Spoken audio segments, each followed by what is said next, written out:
사람은 출생으로 태어나고 학습으로 재탄생한다는 말이 있습니다. 이 말을 되새기면서 물에 관한 지식을 나누겠습니다. 우리는 흔히 물을 건강도구로 생각하지만 물은 죽고 사는 생존 물질입니다.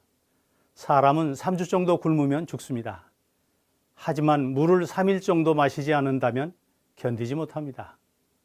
이 말에 이미 답이 있습니다. 물은 음식보다 생존에 더 중요합니다. 그런데 이상하지요? 우리는 굶었을 때 배고픔을 느껴 음식을 찾습니다.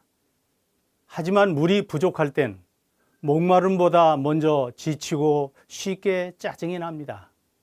생각이 둔해지고 몸의 반응이 느려지며 몸 전체가 둔하다고 느낍니다.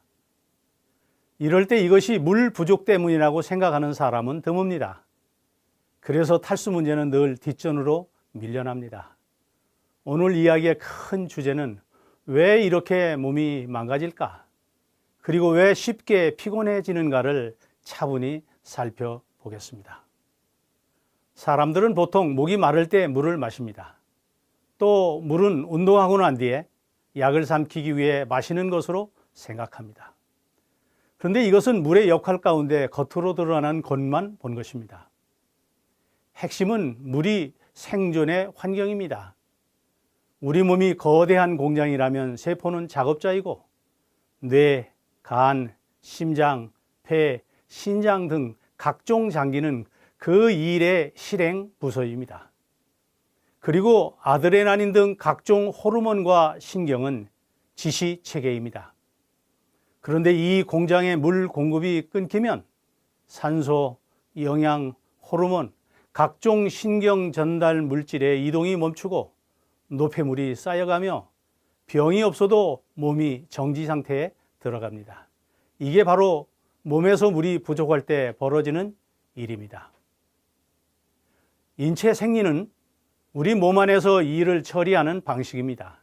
그러면 물은 몸 안에서 어떤 방식으로 일을 할까요? 첫 번째로 물은 녹이는 역할을 합니다. 국이나 찌개를 끓일 때 물 없이 식자재만으로는 맛도 영양분해도 안 됩니다. 우리 몸도 똑같습니다. 몸 안으로 들어온 포도당, 비타민, 미네랄, 그리고 배출되어야 할 노폐물까지 모두 물에 녹아야 다음 단계로 이동합니다. 두 번째로 물은 몸 안에 흐름을 만듭니다. 혈압은 심장 박동이 만든 압력으로 피가 혈관으로 따라 흐르게 만듭니다. 하지만 이 혈액이 흐를 수 있는 점성은 바로 물이 만듭니다. 물이 부족해지면 피는 끈적해지고 물이 부족한 만큼 그 흐름은 느려집니다. 그 흐름이 늦어질 때 손발이 차고 머리가 둔해지며 쉽게 피곤해집니다. 이건 나이가 많아서 그렇게 된 것이 아니라 수분 환경이 나빠졌기 때문입니다. 세 번째로 물은 몸 안에서 에너지를 생산을 돕습니다. 인체를 움직이는 에너지는 물속에서 화학 반응이 일어날 때 생깁니다. 물이 부족하면 몸은 에너지를 만드는 속도부터 줄여 쉽게 피곤하고 숙면이 안 되고 잠에서 깨어도 개운한 느낌이 없습니다. 이건 몸의 에너지 생산 기능이 떨어졌기 때문입니다. 네 번째로 물은 몸 안에서 신경을 부드럽게 만들어줍니다. 신경은 흔히 전기처럼 작동합니다.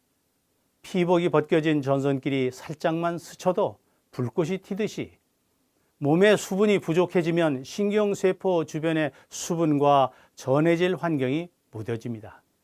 그 결과 세포막 전이가 불안정해지고 억제 신호는 약해지고 흥분 신호는 과도해집니다.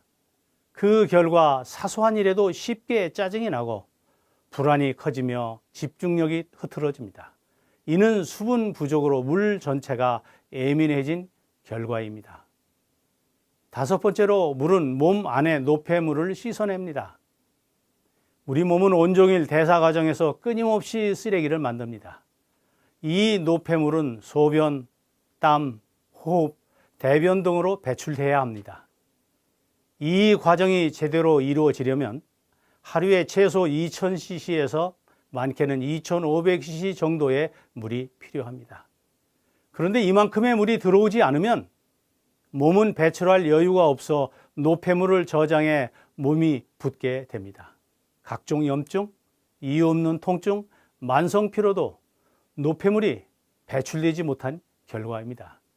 이는 청소할 물이 부족해 몸에서 노폐물이 빠져나가지 못해 일어나는 현상입니다.